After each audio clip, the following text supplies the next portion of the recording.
nhớ trong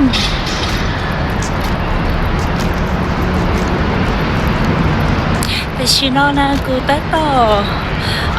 มูทนศึกษา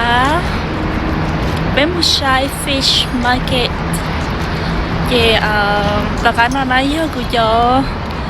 จะพงยืนนะกูจะคริสต์มาสแล้วก็กูตื่น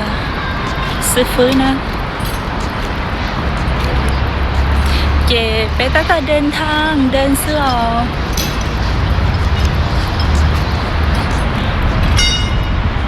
ขอนอไปตั้งแต่ผ่าน Daring Harbor ย้อนเนาะ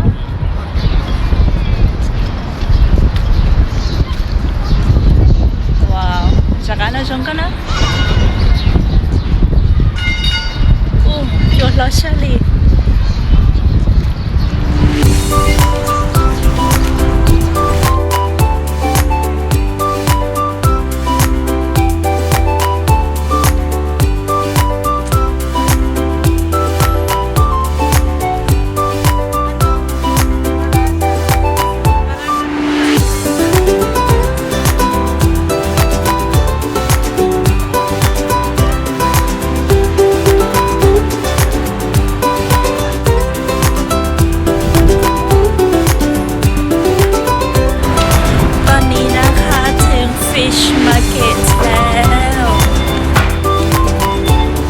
แต่ชิโนนะเป็นตัวจองดาว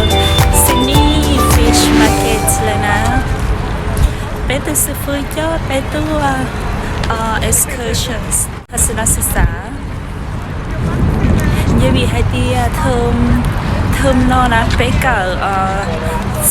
เกี่ยวกับเจ้าอัวเจ้าหมอยอจอนเจนะจอนเจที่เจ้ากุ้งหอยปูปลา